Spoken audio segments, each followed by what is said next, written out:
بسم الله الرحمن الرحيم رب اشرح لي صدري ويسر لي أمري واحلل عقدة من لساني يفقه قولي. السلام علیکم ورحمۃ اللہ وبرکاتہ. الحمدللہ. اب تک آپ قرآن پاک کو تجوید سے پڑھنے کی اہمیت سے بخوبی واقف ہو چکے ہوں گے، یعنی مخارج، صفات اور قواعد کا لحاظ رکھتے ہوئے قرآن کے پڑھنے کو تجوید کہتے ہیں. اب ہم دیکھتے ہیں کہ قرآن پاک کو پڑھنے کے لیے ہمیں عربی حروف تہجی کا علم ہونا نہایت ضروری ہے، کیونکہ تجوید کا اصل موضوع حروف تہجی ہے. حروف تہجی کی کل تعداد 29 یعنی 29 ہے.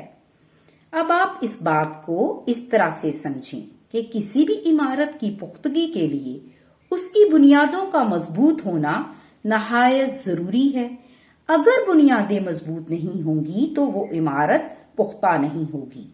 اسی طرح تجوید سیکھنے کے لیے ہمیں حروف تہجی کے مخارج کو سیکھنا، اس کا علم ہونا اور مخارج کو پختہ کرنا نہایت ضروری ہے تاکہ ہم قرآنی حروف کو خوبصورتی سے ادا کر سکیں.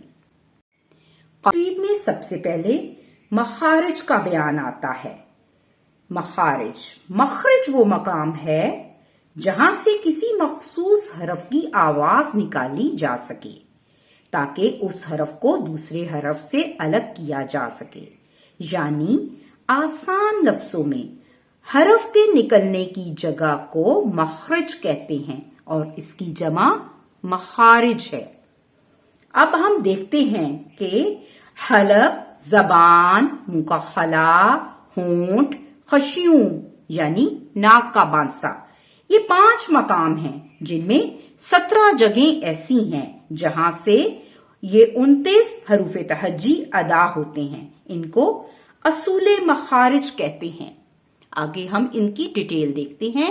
سب سے پہلے مخرج نمبر 1. مخرج نمبر 1 اس کو کہتے ہیں جوف دہن، منہ کا خالی حصہ. اس میں سے 3 حروف ادا ہوتے ہیں، الف، واو، یا. جب یہ تینوں حروف مدہ حالت میں ہوں. حروف مدہ کی لمبائی 1 الف کے برابر ہوتی ہے. اس کا قاعدہ یہ ہے، یہ وہ حروف ہیں جو منہ کے اندرونی حصہ سے ادا ہوتے ہیں، یعنی منہ کے خلا سے، خالی جگہ سے ادا ہوتے ہیں اس وقت جب یہ تینوں مدہ حالت میں ہوں. اب اس بات کے لیے ہمیں حروف مدہ کو جاننا ضروری ہے کہ حروف مدہ کیا ہیں. حروف مدہ 3 ہیں، الف مدہ، واو مدہ اور یا مدہ. الف مدہ کیا ہے؟ جس الف سے پہلے زبر ہو، یعنی الف خالی ہے اس سے پہلے زبر ہے، اس کو ہم کہیں گے الف مدہ. جیسے با زبر الف با، تا زبر الف تا، ٹھیک ہے، سا زبر الف سا.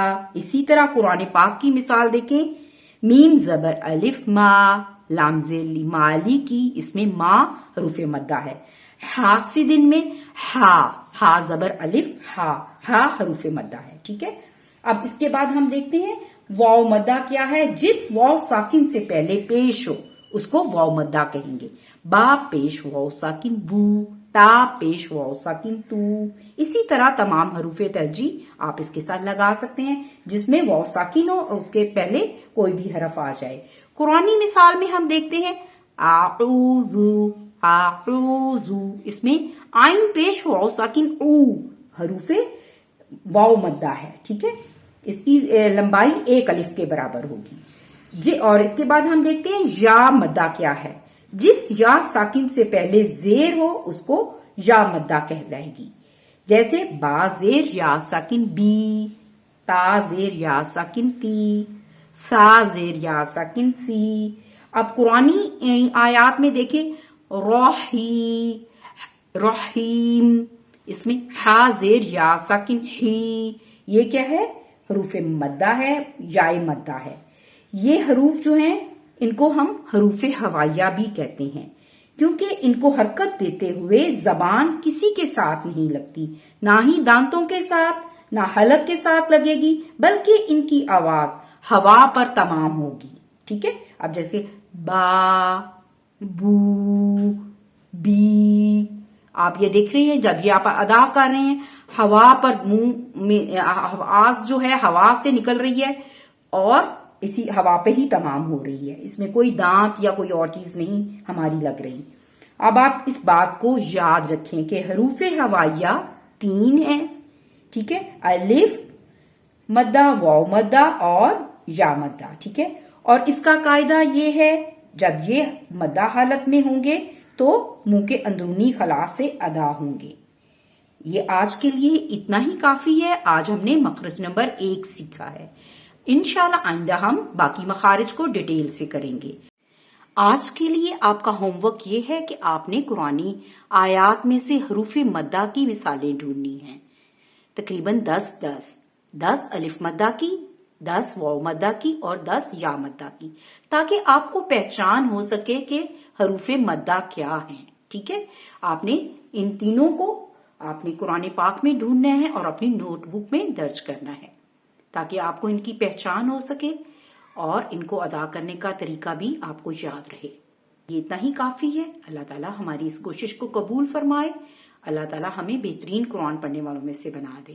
السلام علیکم ورحمۃ اللہ وبرکاتہ. اللهم ارحمنا بالقرآن واجعله لنا إماما ونورا وهدى ورحمة. اللهم ذكرنا منه ما نسينا وعلمنا منه ما جهلنا وارزقنا تلاوته آناء الليل وأطراف النهار واجعله لنا حجة يا رب العالمين.